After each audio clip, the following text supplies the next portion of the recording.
Congolaises et Congolais, mes très chers compatriotes, le 3 mai 2021, face aux menaces graves pesant sur l'intégrité de notre territoire et à l'insécurité récurrente vécue par nos populations de l'Est du pays depuis 3 décennies, je proclamais l'état de siège dans les provinces de l'Ituri et du Nord Kivu. En effet,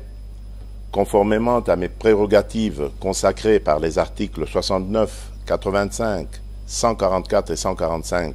de la Constitution,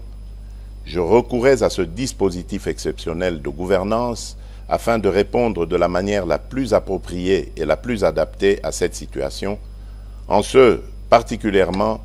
dans la nature des actions à entreprendre dans ces zones opérationnelles où les ennemis de la paix devaient de toute urgence être affrontés et l'autorité de l'État restaurée. À situation exceptionnelle, mesure exceptionnelle.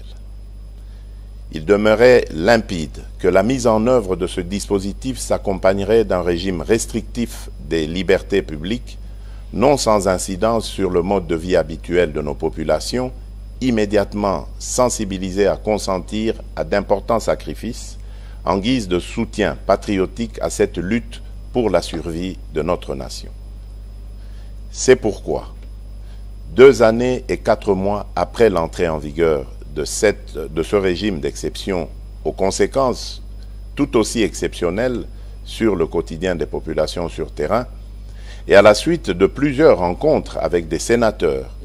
les députés nationaux et les députés issus des 2 provinces, ainsi que des rapports de mission d'évaluation effectués par le Premier ministre, j'apercevais clairement le besoin d'une réflexion approfondie impliquant tous les acteurs concernés sur la question en vue d'obtenir les recommandations les mieux indiquées au sujet de la situation juridico-politique rencontrée dans ces 2 provinces. Cette réflexion devait toutefois avoir lieu tout en veillant à préserver les avancées significatives socio-économiques, politiques et sécuritaires acquises par la gouvernance militaire de l'état de siège. Face à la prolongation de cette situation exceptionnelle et soucieux de prendre en compte les aspirations profondes du plus grand nombre de forces vives de la partie est de notre pays, j'ai donc instruit le Premier ministre d'organiser et de convoquer une table ronde politique sur l'évaluation de l'état de siège dans les provinces de l'Ituri et du Nord Kivu, organisée du 14 au 16 août 2023 à Kinshasa. Cette table ronde que j'ai voulu inclusive a connu, en plus de la participation des élus nationaux et provinciaux issus des provinces concernées, des délégués des institutions nationales, la participation active des forces vives d'autres provinces de la République, ce qui témoigne de l'élan de la solidarité affichée par les Congolaises et Congolais de tous bords derrière cette cause nationale. Mes très chers compatriotes, mus d'un sens élevé de patriotisme et de responsabilité, les différents participants ont travaillé d'arrache-pied durant les 3 journées allouées à cette table ronde pour proposer une option concertée en vue de pacifier définitivement les provinces de l'Ituri et du Nord Kivu, et ce, au regard de l'évolution du contexte sécuritaire, politique, économique et social. C'est ici le lieu de saluer l'engagement et le dévouement de tous les participants qui ont abattu un travail de qualité pour la cause nationale afin que les conclusions permettent aux institutions de donner une orientation nouvelle à cette mesure exceptionnelle. Mes très chers compatriotes,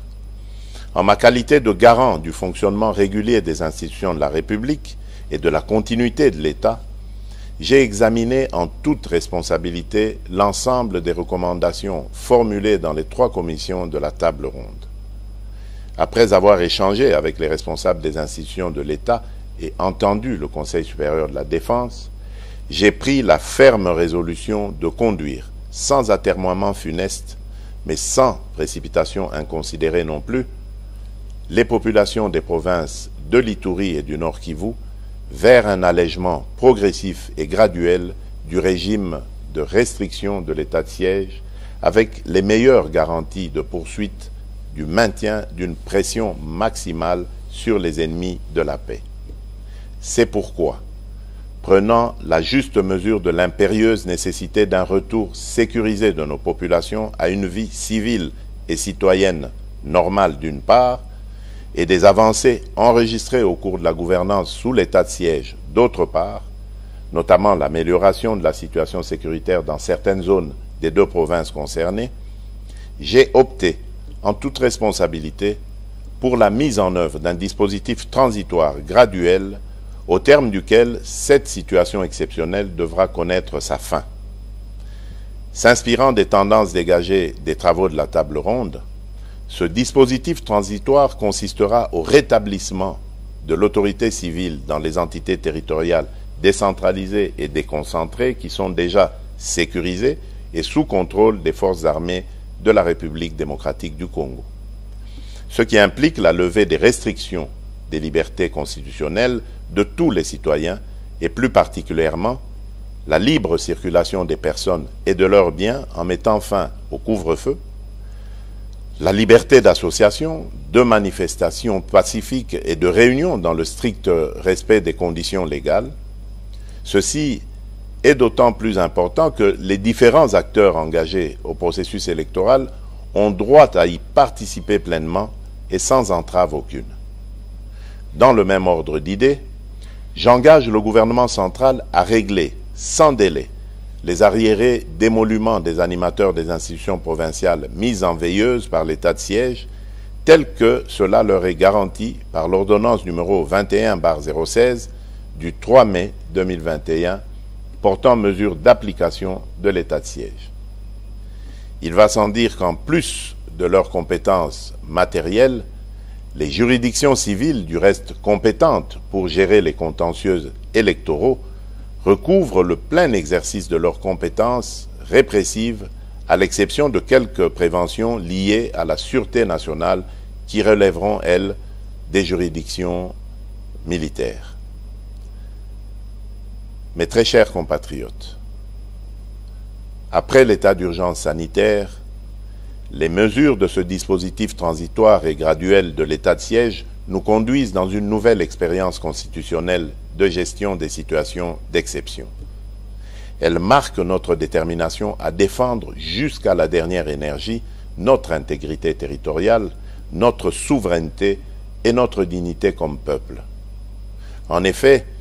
nous sommes un peuple qui a su démontrer, tout au long de son histoire, une capacité de résilience hors du commun face à l'adversité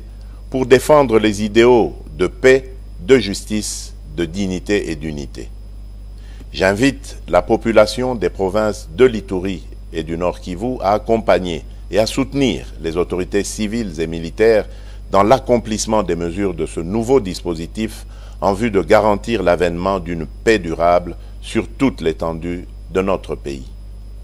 Que Dieu bénisse la République démocratique du Congo. Je vous remercie.